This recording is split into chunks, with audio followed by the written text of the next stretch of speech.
La rotación de otorrino a veces lo sueltan más tarde, ¿o no? Sí. A veces llegan a pasar.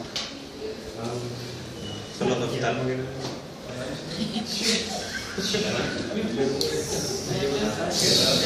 Ahí están llegando.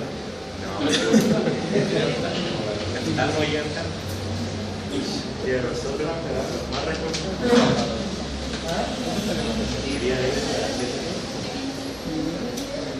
Yo creo que un máximo de 10 minutos está bien.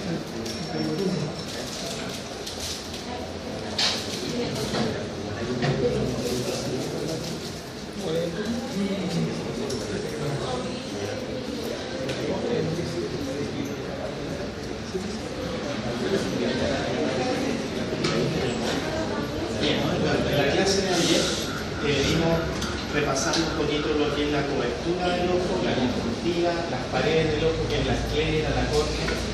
Vimos patología del párpado. Ahora nos vamos a adentrar a mezclar cosas que son los anexos oculares, glándula, vía lagrimal, el espacio que rodea el ojo y algo importante y muy frecuente que es la patología del cristalino, fundamentalmente la catarata, que es patología auge, por lo tanto es muy importante tener presente cuál es el rol del médico general en el diagnóstico.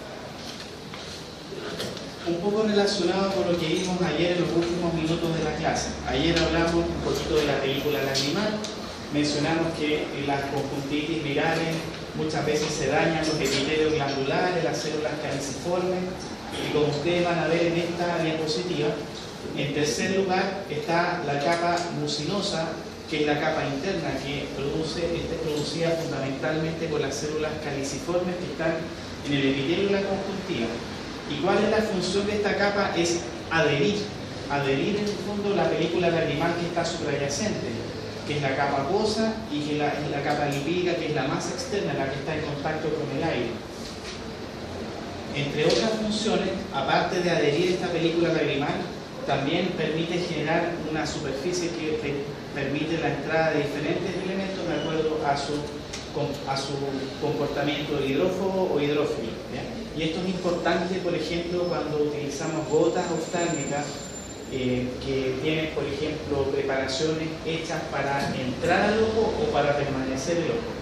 En el caso de las lágrimas artificiales o elementos que, por ejemplo, van a combatir la alergia ocular, que tiene que solamente penetrar hasta la lámina propia o hasta la dermis de la piel, en el caso en que las gotas sean disponibles para la piel o para la conjuntiva, es distinto una gota que va a ir a desinflamar el interior del ojo. Entonces es importante ver cuál es la composición y comportamiento de esta capa mucinosa.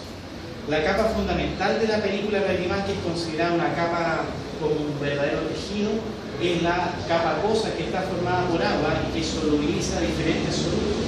Solubiliza, por ejemplo, lisosimas, proteínas, inmunoglobulinas, y fundamentalmente está formada por la producción activa de la glándula lagrimal principal, que está ubicada anatómicamente en el ángulo superoexterno de la órbita. Y por último, lo que está más en la superficie de la lágrima, que es la capa de aceite, que como también ayer nombramos, está formada por glándulas, secreción de glándulas de origen sebáceo, que son las de Meibomian, que están en el interior del párpado, y las glándulas de Sykes, que están alrededor de la pestaña.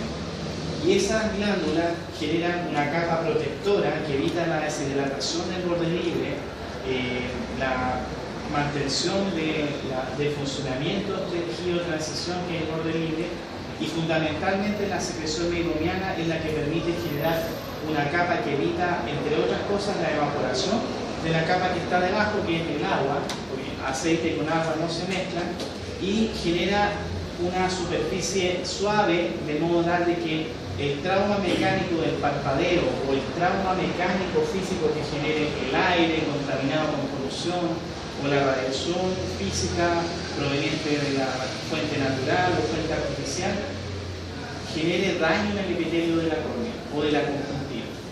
Por lo tanto, esto realmente es mucho más que una capa de líquido, sino que es un verdadero tejido.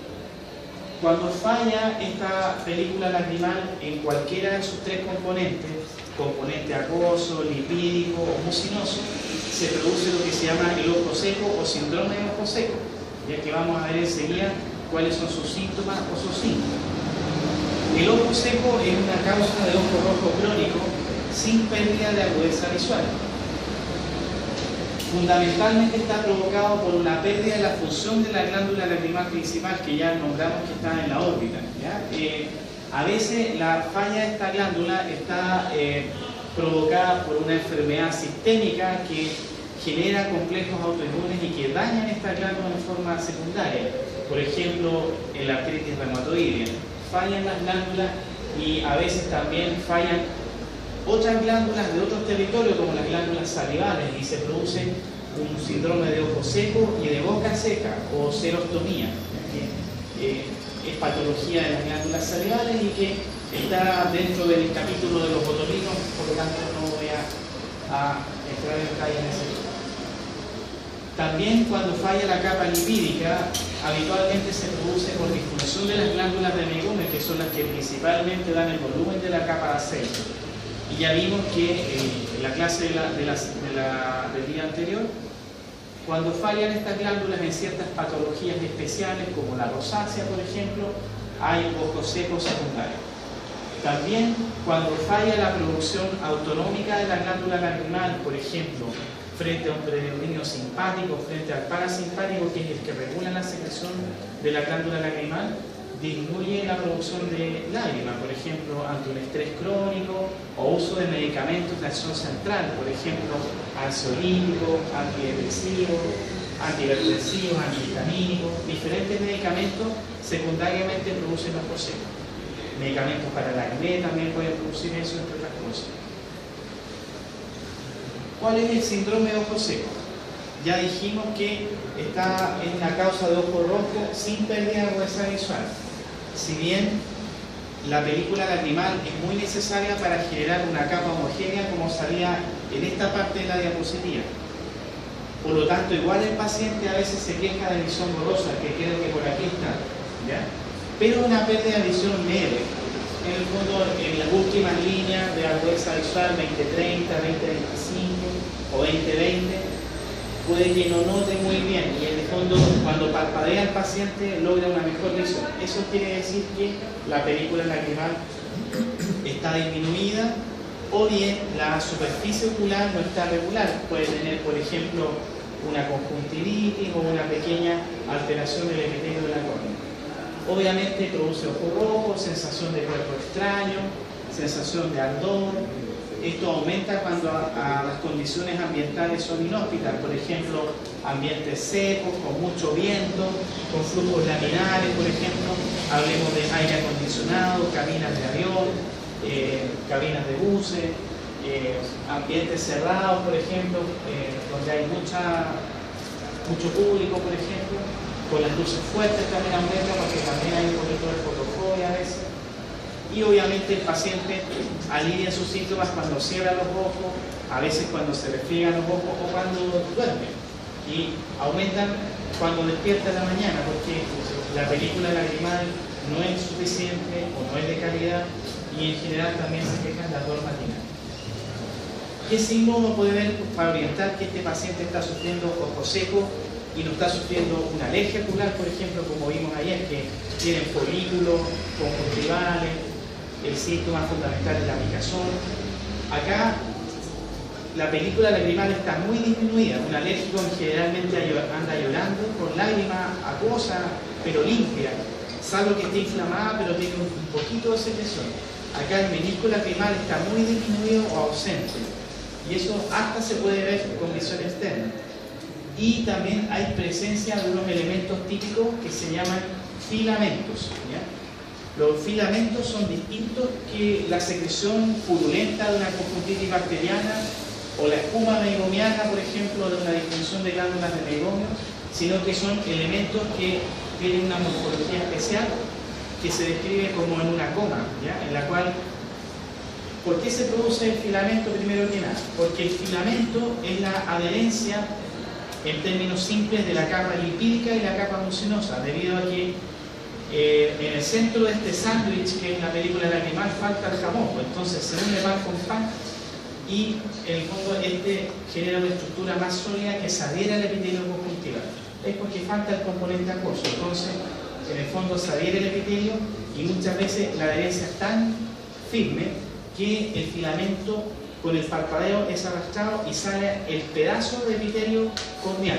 ¿Y qué pasa ahí? Se producen puntos secos o áreas donde el epitelio corneal es denudado y obviamente viene el dolor tipo puntado, lancinante que se quejan los pacientes. Me vino un dolor así como que me clavan aguja. Eso probablemente es porque hay presencia de puntos secos donde el epitelio se ha interrumpido por un filamento o porque simplemente está tan seco que las terminaciones sensitivas de la córnea quedan expuestas en el fondo al aire o al estímulo ambiental. Entonces, ¿qué vemos al microscopio? ¿Qué van a ver en el práctico? Vamos a ver que vamos a teñir con el papelito de fluoresceína que vimos ayer y se va a teñir un patrón de queratitis punctata, ¿ya? Que es la inflamación de la superficie de la córnea. También vamos a ver filamentos que producen a veces opacidades corneales producto de que se adhieren al epitelio corneal y producen pérdida de la transparencia en ese sector. Y a veces también puede haber presencia de células muertas que andan dando vueltas, mucus que se produce por falla de la capa mucinosa, ¿ya? Y material lipídico que puede ser también espuma megomiana, diferentes elementos que tienden a confluir y a generar elementos que andan flotando y generan una película lagrimal sucia, ¿ya? No transparente. ¿Qué pruebas podemos hacer para ver que este paciente está teniendo ojo seco? Bueno, además está decir que el ojo seco también se va deduciendo de acuerdo a la anamnesis y la historia clínica. Podemos deducir que puede ser un paciente adulto mayor, un paciente polimedicado, un paciente que tiene rosácea y que ustedes le ven que los párpados están medio pinchados, con telangiectasia, u otro tipo de paciente. E incluso pueden ser niños que tienen blefaritis crónica, debido a que la blefaritis crónica tiene hasta un 30 o 50% de queratoconjuntivitis seca. ¿Y eso por qué se produce? Porque en la blefaritis funcionan mal las estructuras que están en el párpado. Entonces, aparte que las bacterias alteran el pH y la molaridad de la lágrima y la lágrima tiende a evaporarse más. Por lo tanto, los niños cuando tienen blefaritis crónica se quejan de ojo seco. ¿Qué le hacemos a este paciente? Podemos objetivar el déficit de la capa acuosa, que se llama test de Chilmer, ¿ya? Puede que en las clases de reumatología, cuando pasen artritis reumatoidea o síndrome de Sebre, pasen de repente o nombres que parte del síndrome está constituido por el ojo seco y ahí a veces se nombra el test de Chilmer como método diagnóstico, aparte de los anticuerpos autoinmunes y otras características que pueden conformar el síndrome de Sebre. El test de Chilmer consiste en la aplicación de un papelito que tiene la propiedad de la capilaridad. ¿Qué quiere decir eso? Que produce una succión o sorbe el fondo de la película lagrimal y va tiñéndola de azul. Y de acuerdo a la cantidad de milímetros que asciende por capilaridad en líquido, se va midiendo cuántos milímetros de Chilmer tiene. Y normalmente el Chilmer tiene que salir mayor a 10 milímetros, ¿ya? De acuerdo a los 5 minutos que dura el test. La película lagrimal es como la sangre, se está produciendo constantemente y evacuando constantemente, por lo tanto existe una velocidad de producción y un volumen específico que hay en el fondo lagrimal, por lo tanto eso está estandarizado. Ahora, para estandarizar, por ejemplo, el daño de los tejidos de la superficie ocular, podemos usar tinciones como la fluoresceína, que es para ver el tiempo de quiebre de la película lagrimal, que es un test en el cual uno aplica una cinta de fluoresceína y deja al paciente con los ojos abiertos y ve en cuántos segundos se rompe la película lagrimal. Por eso viene de esa sigla breakup time. Y el rosa de bengala sirve para teñir las células que están enfermas, ¿ya? Y que habitualmente están ubicadas en el área que está expuesta del ojo, o sea, en el área que se llama hendidura palpebral. Lo vamos a ver más adelante. ¿Cómo se trata el ojo seco? El ojo seco no es tan fácil así como darle lágrimas artificiales, que es como lo más conocido. Existen un sinnúmero de lágrimas artificiales en el mercado que van enfocados a tratar tal o cual déficit de lágrimas, que puede ser el componente acuoso, el componente lipídico e incluso el componente mucinoso. Entonces, esos son distintas gotas que se van a aplicar. A veces el ojo seco es severo y podemos tener elementos que permanezcan más en la superficie, que son los geles o los ungüentos. Hay agentes que también son mucolíticos para disolver estas placas de mucus o filamentos, en la queratitis filamentosa. Y también hay procedimientos que son quirúrgicos o semiquirúrgicos, que es ocluir los puntos de salida de la lágrima. Y eso se puede hacer con electricidad, con tapones lagrimales o con cirugía.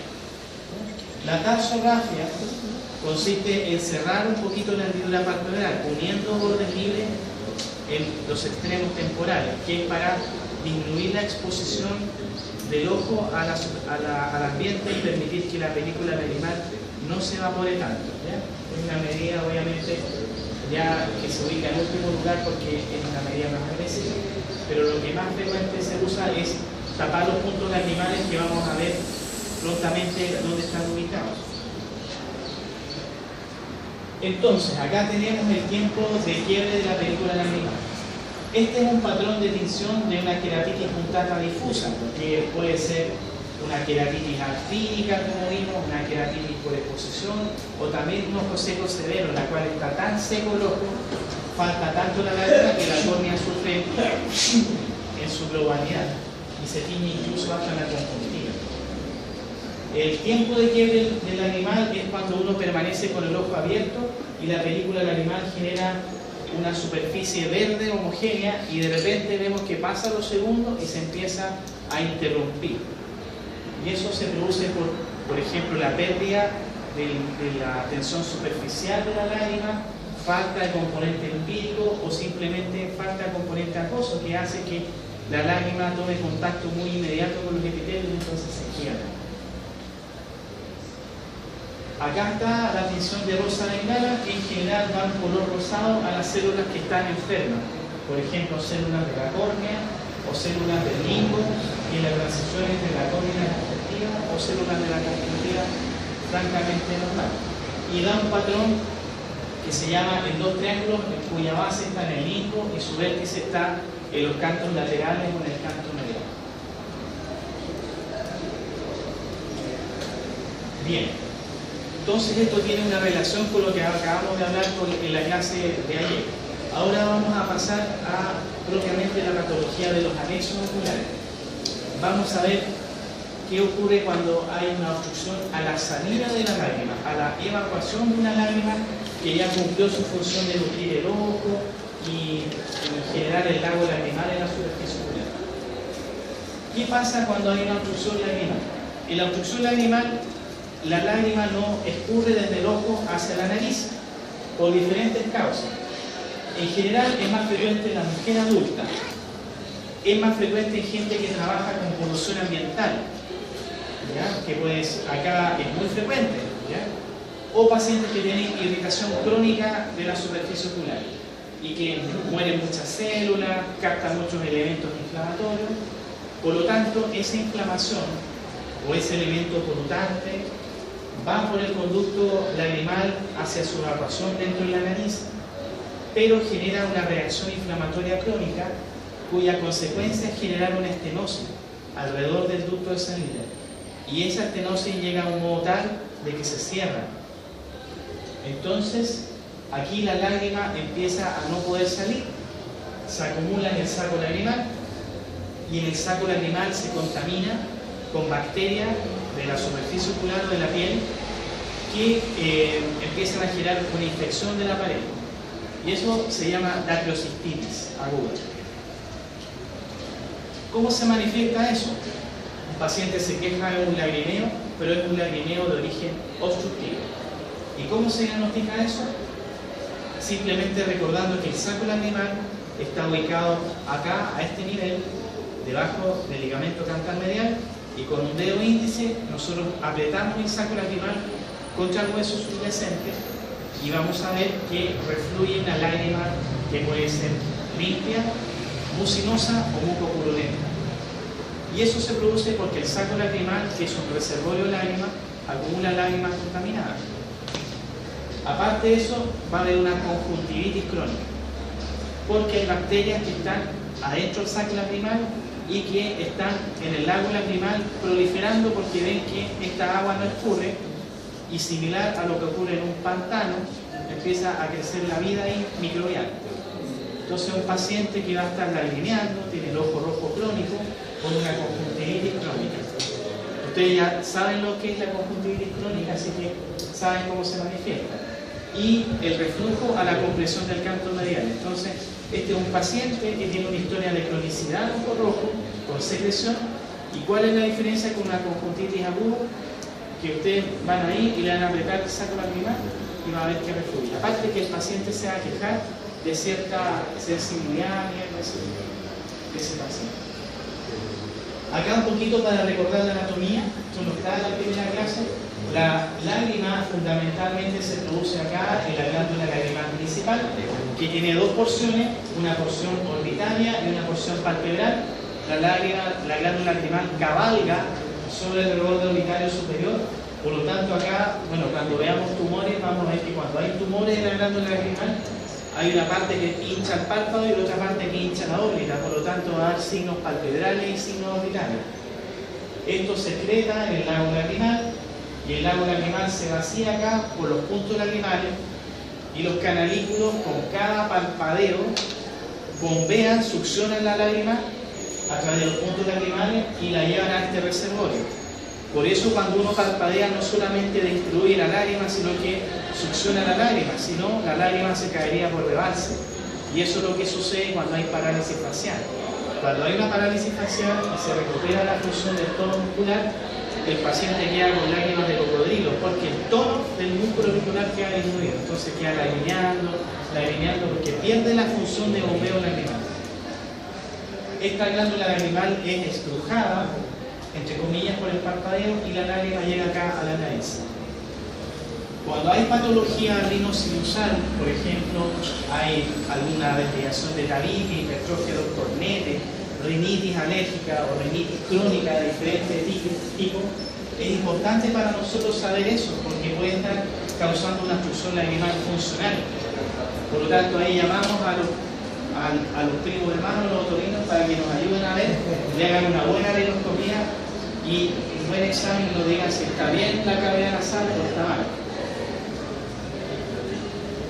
La dactiocistitis es lo que acabo de nombrar, es la inflamación de esta saco lacrimal que está aquí, que es un reservorio, igual que la vesícula biliar, ¿ya? Entonces, incluso puede tener hasta cálculo, tiene dacriolitos, pero no va a hablar de la patología del saco lacrimal, solamente vamos a hablar de la infección, que es lo que aquí es lo que se manifiesta más frecuentemente. La inflamación aguda del saco lacrimal produce todos los signos y síntomas de la inflamación asociada a un reflujo, que puede existir un no purulento más una conjuntivitis crónica. ¿Cuál es la importancia de esto? Que hay que tener ojo con los pacientes diabéticos, porque como ustedes saben, un absceso muy diabético tiene una mayor diseminación, muchas veces no dan síntomas floridos de dolor, aumento de volumen, y normalmente tiene tendencia a expandirse a la órbita o al espacio periocular, a la párpado, o bien puede hacer una trombosis séptica del seno cavernoso y hacer una metástasis séptica al cerebro o otras estructuras. Entonces acá tenemos la dactiocistitis aguda, tiene un aumento de volumen acá, y acá vemos las relaciones de continuidad con la nariz, ¿ya? Con la órbita, el seno frontal, etc. Y la desembocadura está acá cubierta por, en este caso, el cornete inferior, y por eso si este cornete en el fondo tiene la mucosa alterada o bien está desviado, nos va a tapar funcionalmente la vía lagrimal. La obstrucción lagrimal del adulto ocurre en gente de edad media o ancianos, como ven acá. Y hay diferencias clínicas entre tener una dactiocistitis, que produce edema, enrojecimiento, dolor en esta zona, más en el párpado inferior, con esto que tiene un claro aspecto de ser un aumento de volumen fluctuante. O sea, ustedes aquí palpan y hacen una olita con el pulso. En este caso, esto de indicación de drenaje inmediato con un bisturí en el servicio de urgencia o por el médico general. Le hacen la incisión, incluso sin anestesia, porque la piel habitualmente está tan a tensión o está tan hipoestesiada que en el fondo da lo mismo anestesiar o no anestesiar, porque la anestesia no va a tomar sin ambiente seco. Se puede drenar y derivar. Y lo van a cubrir con antibióticos, bactericidas, que puede ser ciprofloxacino oral, amoxicilina ácido clavulánico oral, puede ser flucloxacilina oral también. Todos esos andan bien en este tratamiento. Más antiinflamatorio sistémico, más gotas antibióticas. Es una triada de tratamientos, son tratamiento tónico y sistémico. Gotas antibióticas para que el lago lacrimal lleve estas gotas al saco lacrimal, aunque esté un poquito obstruido. Antiinflamatorio sistémico, antibiótico sistémico. Y derivación para operarlo. Bueno, acá dicen 3 meses, pero la verdad que ese es un tiempo que depende de cada servicio. Para hacer la cirugía definitiva que se llama dacriocistorhinostomía. Acá también la dacriocistorhinostomía, que es la anastomosis entre el saco lacrimal y la cavidad nasal, se puede hacer por vía externa, que es hecha por nosotros, o se puede hacer por los otorinos por vía endoscópica, ¿ya? En la cual se mete por la nariz y con una especie de taladro, igual como hacen la artrostomía de los senos paranasales, se meten y uno los puede guiar si es que necesitan ayuda, o simplemente se meten por anatomía y anastomosa vía interna. La ventaja es que no tiene cicatrices, pero hay que eliminar la necesidad. Y el absceso se drena inmediatamente en caso de que esté presente. Vamos a nombrar un poquito, adelantándonos a la obstrucción lacrimal del niño, pero también vamos a tocar en la clase de oftalmología pediátrica. La obstrucción lacrimal en el niño tiene una distinta causa. Acá no hay una obstrucción adquirida, sino que es una obstrucción congénita. O sea, el niño nace con esta predisposición. ¿Y por qué ocurre eso? Porque en el desarrollo de la vía lacrimal intrauterino existe una serie de válvulas membranosas que impiden la comunicación directa de la cavidad nasal con el ojo, que tienen nombres propios, se llaman válvulas de Hasner, que están en la desembocadura del conducto lacrimal-nasal. Y esta membranita o esta obstrucción membranácea, normalmente en el parto o en los primeros meses de vida, no es permeabilizada a tiempo, por lo tanto el niño empieza a tener un lagrimeo y una conjuntivitis crónica. Como tiene este lagrimeo y los pacientes normalmente tienen poca tolerancia a la humedad crónica, los niños empiezan a macerar la piel adyacente, o si se contaminan con gérmenes inhabituales pueden tener conjuntivitis, dacriocistis u otras complicaciones. Pero en general es un niño, un lactante menor, nacido por cesárea habitualmente, en la cual la madre se queja de que la lagrimea un ojo o que está con secreción crónica, le limpia, el pediatra le da gota, le limpia, va y viene y no se le pasa nunca la conjuntivitis. Entonces, en este caso hay que hacer primero un manejo médico. Si el niño habitualmente tiene menos de 6 meses, que es como una edad de corte que se ha establecido a nivel nacional, habitualmente hacemos un manejo médico. Entre los 6 y los 12 meses de vida se hace un manejo discrecional, que quiere decir, si el niño tiene conjuntivitis a repetición, está pasándolo mal, normalmente le indicamos una cirugía que se llama sondaje lacrimal. Y si ya pasan los 12 meses y nos estamos acercando a los 18 meses y todavía persiste eso, ya va candidato firme ya a operarse. Porque los americanos normalmente establecen que después de los 18 meses una obstrucción lacrimal tiene poco porcentaje de sanarse espontáneamente, por lo tanto ya indica la cirugía. ¿Qué indicamos a un niño que tiene una obstrucción lacrimal como se ve acá? Vemos que el ojo está blanquito, pero que está completamente húmedo y que la piel del párpado está macerada, ¿ya? Por la humedad crónica. Esto ocurre porque la lágrima no se vacía a una velocidad adecuada, debido a que hay una obstrucción membranosa, que puede ser total o puede ser parcial. La lágrima puede pasar, pero a gotas, no con un flujo continuo. Entonces lo que ocurre es que hay, obviamente, un reflujo al comprimir el saco lacrimal, un aumento del menisco lacrimal o una lagrimeo por rebase, pero de características obstructivas. y puede haber cierto grado de secreción adherido a los puntos lacrimales. ¿Qué hacemos con el niño? Le indicamos masajes cantales mediales, que consiste en aplicar un dedo índice contra el saco lacrimal y comprimirlo contra el hueso por 1 a 3 minutos, por 1 o 2 veces al día. Algunos dicen 3, 5, 10 veces al día. La verdad que depende de la disponibilidad de la madre. Eso lo que hace es aumentar la presión intraluminal del saco lacrimal y generar un chorro de lágrima para que vaya cediendo la obstrucción membranosa. Le podemos indicar gotitas. Habitualmente las gotitas que indicamos son aminoglicósidos en los niños, gentamicina, sodramicina. Si esto no es útil o no es eficiente pasado los 6 meses en alguna etapa o pasado el año, podemos indicar un sondaje lacrimal, que es una de las indicaciones de cirugía frecuente en el lactante menor, en la cual dilatamos los puntos lacrimales y le pasamos unos tutores rígidos y rompemos la obstrucción membranosa. Después lavamos la vía lacrimal y aspiramos el contenido por la nariz, con una sonda negra. Ya que eso se hace en el fondo bajo anestesia general.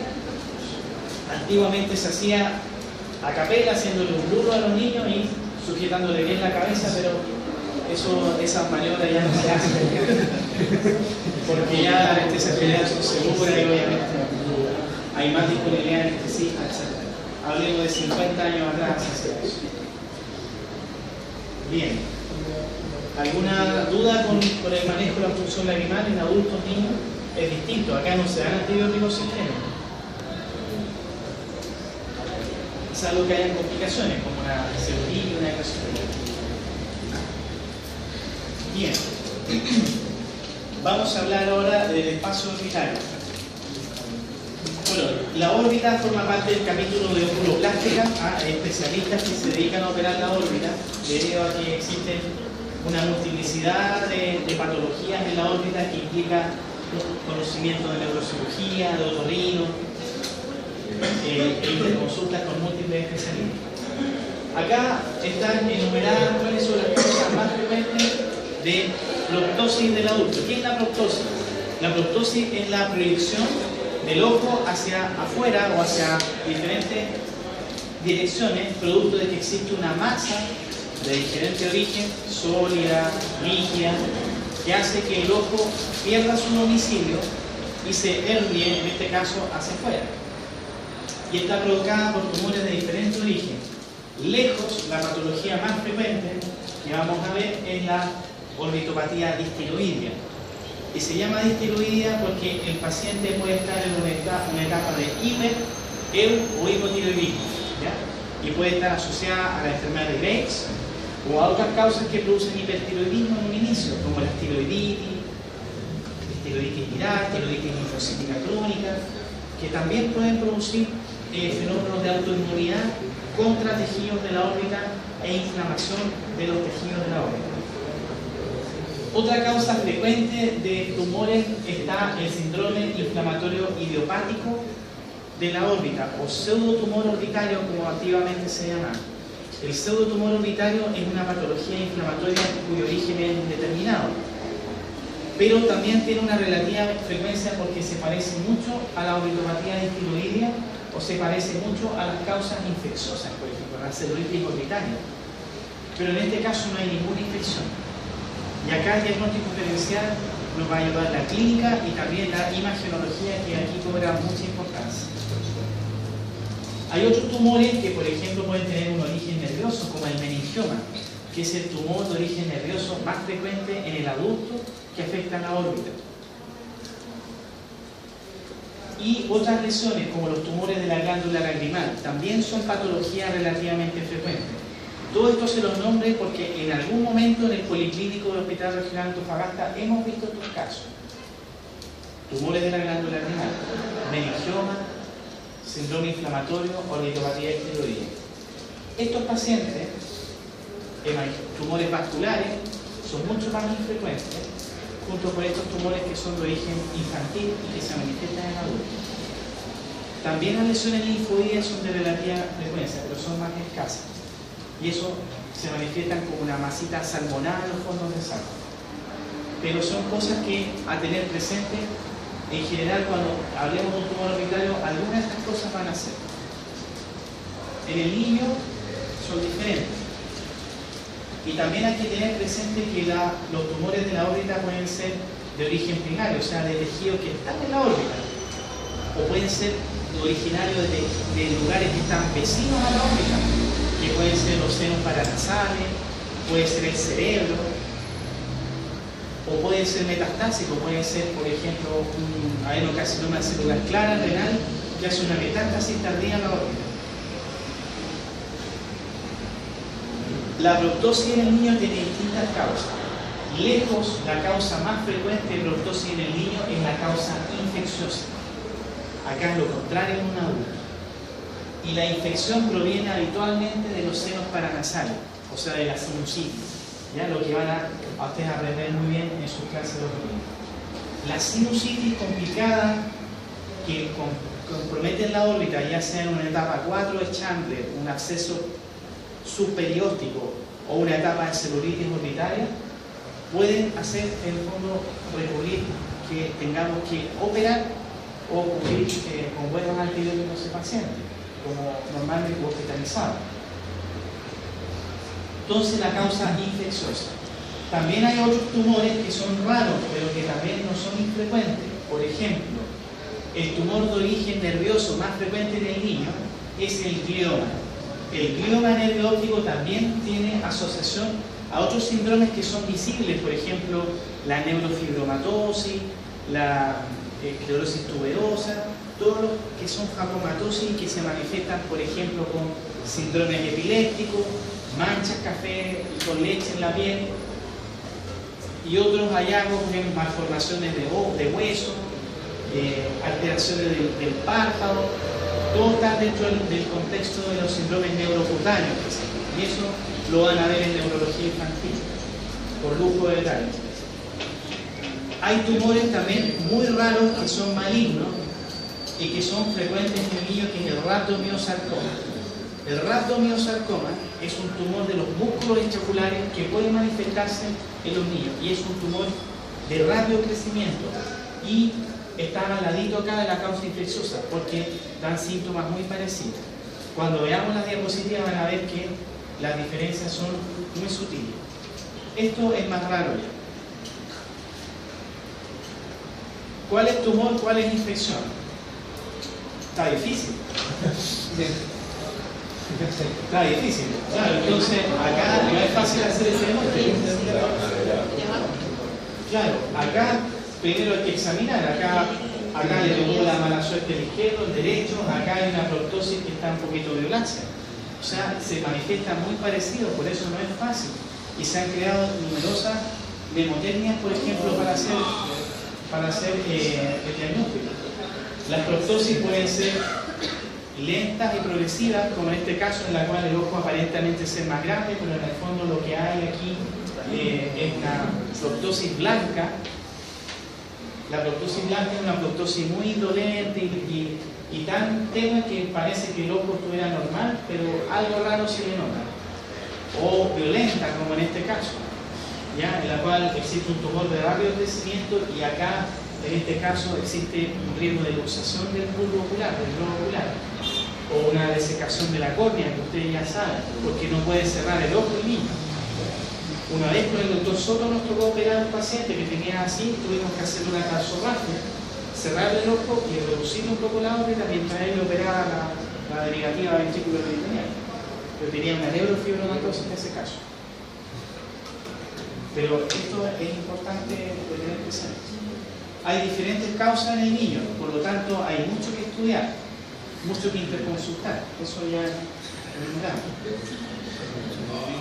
Ya hablamos que los tumores de órbita pueden ser primarios, o sea, de tejido que está en la órbita, que puede ser grasa, músculo, nervio, tejido conectivo, vaso sanguíneo, vaso linfático, pero también puede ser un tumor orbitario de origen ocular, o sea, puede ser el ojo que tiene un tumor adentro, como retinoblastoma en este caso, que está produciendo una leucocoria, que si no se diagnostica puede llegar a una etapa así.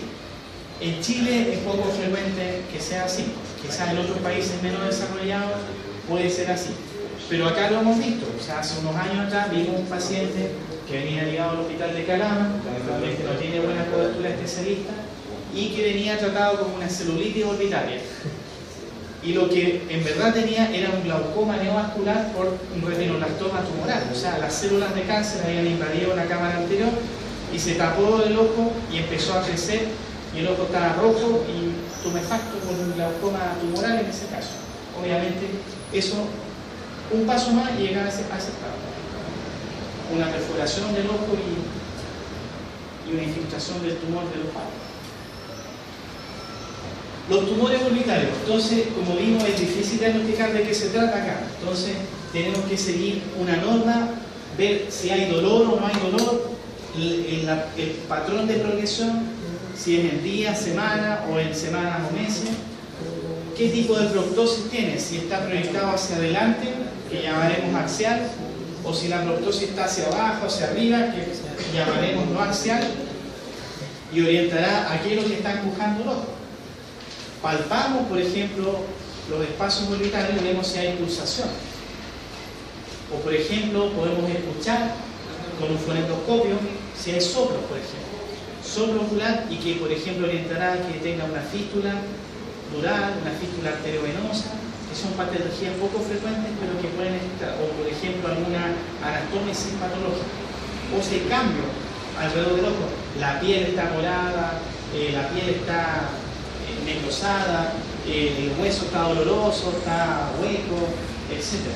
Entonces, esas 6P son las neurotemas. Por ejemplo, ¿qué orienta la dirección de una proptosis? Por ejemplo, si es axial, o sea, hacia adelante, quiere decir que el tumor está dentro del espacio que está formado por los 4 músculos rectos, superior, inferior, medial, lateral.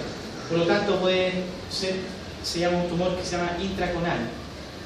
Si el ojo está desplazado hacia arriba, como está acá, vamos a pensar que el tumor está en el seno maxilar. Si el ojo está hacia abajo y hacia adentro, hacia acá, pensaremos que el problema está acá, en la glándula lacrimal. O si está hacia abajo y afuera, acá, el problema va a estar acá, en el seno frontal. Por ejemplo, mucocele, una sinusitis crónica que ha horadado el hueso, que está empujando con su masa el ojo hacia abajo y afuera. O si es bilateral, como en este caso, que tiene retracción palpebral y una mirada fija como asustada, oftalmopatía distiroidea. Por ejemplo, si la proptosis es lenta, acá vemos que existe una retracción palpebral, pero también acá una ptosis inversa, acá el párpado inferior ha caído. Este paciente tiene el ojo blanco, por lo tanto probablemente esta enfermedad está instalada de pocos meses y no hay dolor, probablemente sea una causa como un tumor intraconal, por ejemplo, un meningioma, un hemangioma cavernoso, alguna cosa que crece lento. Pero si hay dolor y tiene algo reciente, hablaremos de una inflamación, una infección, una hemorragia, de un tumor vascular, un cáncer. Súper fácil, esto se resume. Infección, inflamación, cáncer, hemorragia, o sea, todas cosas que son rápidas.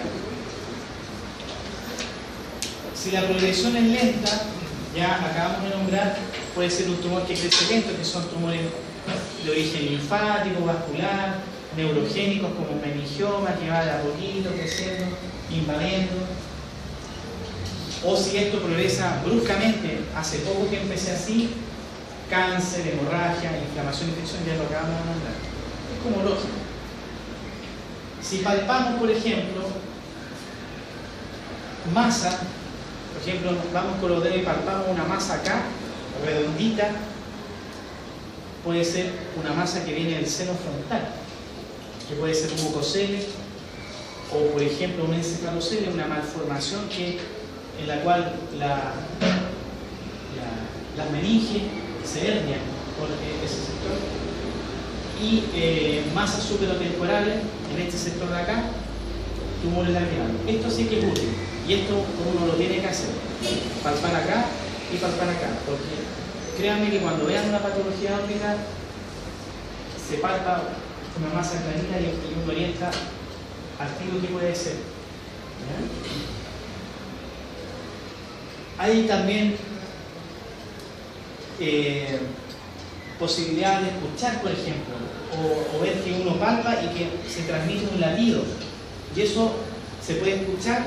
Si es que uno palpa un latido, puede poner el fondo de escuchar y escuchar un pequeño soplo, y eso puede asociarse, por ejemplo, a comunicaciones anormales como ocurren en la fístula, o por ejemplo a transmisiones de la pulsación normal del polígono de Willis, que ocurre por ejemplo en la neurofibromatosis, que a veces tiene malformación del ala mayor del esfenoide y transmite el pulso de los vasos internos del cerebro. Entonces uno normalmente no capta pulsaciones o ruidos acá. Entonces si ocurre eso, ojo que puede ser, y eso puede útil por ejemplo en las masas en los niños, porque a veces hay masas que uno palpa en los niños y puede creer que es una obstrucción lacrimal y un dacrocistocele, o sea, un acúmulo de lágrimas mucosa. Pero a veces hay tumores también, que son el diagnóstico diferencial de un saco lacrimal levantado, y a veces hay encefaloceles, sobre todo los niños chicos que tienen malformaciones congénitas. Entonces, si uno va a pasarle una sonda por ahí y llega a tener un encefalocele, hacemos una sale líquido cefalorraquídea. Entonces, eso. Bueno, ahí para eso está la ecografía y está el buen examen, pero es importante hacer el diagnóstico. U otras cosas que uno puede ver, por ejemplo, deformaciones palpebrales, alteraciones del fondo del ojo, alteraciones de la superficie del ojo, en la cual se ven vasos como el tirabuzón, masas, por ejemplo, al levantar el ojo uno puede ver una masita con una verdadera lengua de color salmón o naranja, al tiro linfoma. El linfoma tiende a generar lenguas de infiltración asalmonada. Acá son muy importantes los exámenes complementarios, por ejemplo, un examen de sangre que encuentre una PCR aumentada o una velocidad de sedimentación aumentada, orientará a alguna causa inflamatoria, por ejemplo, o infecciosa. Escáner de resonancia nuclear magnética, interconsultas al neurocirujano, otorrino, al oncólogo pediatra, etc. Y la biopsia, que esa la hacemos